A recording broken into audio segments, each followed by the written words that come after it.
Tobe Hooper will always be known for injecting a shot of fear into viewers after he released the Texas Chainsaw Massacre. Fans also remember him for the Funhouse and the Texas Chainsaw Massacre 2, but he still managed those projects himself.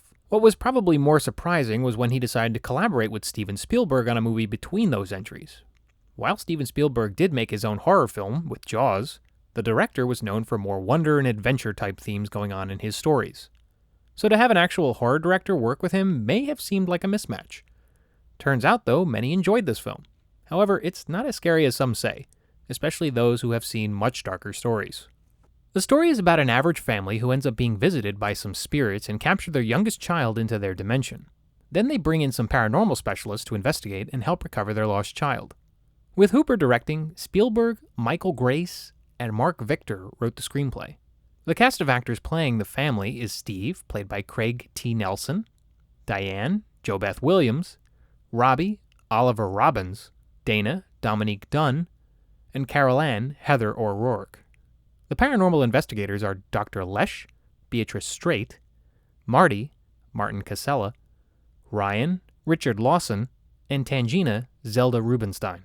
The unfortunate thing is, while the use of these actors was a strategic choice, they're just not that interesting as characters. Craig T. Nelson is just a grab, now that people know him from Pixar's The Incredibles.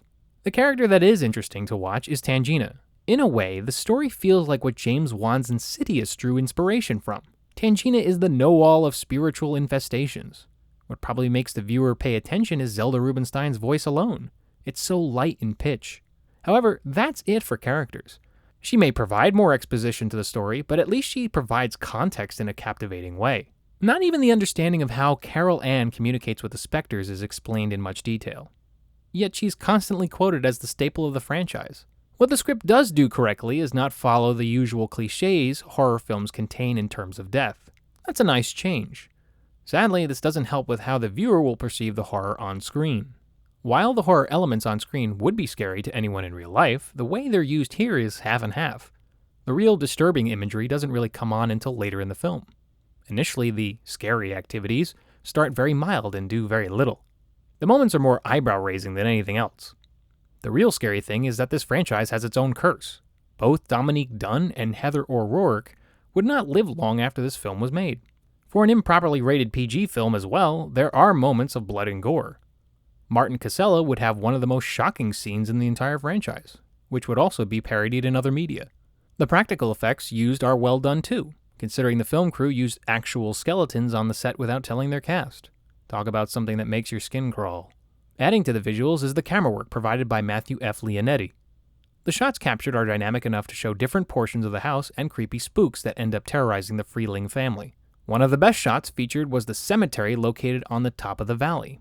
It is a gorgeous view.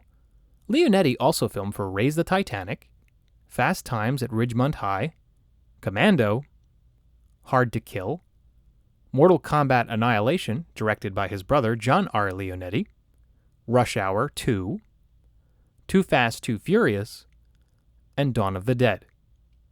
Lastly, the film score composed by Jerry Goldsmith was entertaining to listen to. Carol Ann's theme is the most recognizable, using a children's choir, but there are other tracks at work too. One thing that never made sense was the U.S. national anthem. Why was that a thing? This film is liked by numerous people, but for those who don't, it's apparent why.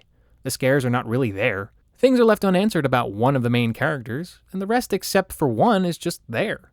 That doesn't take away the credibility of the music, camera work, and practical effects looking good though.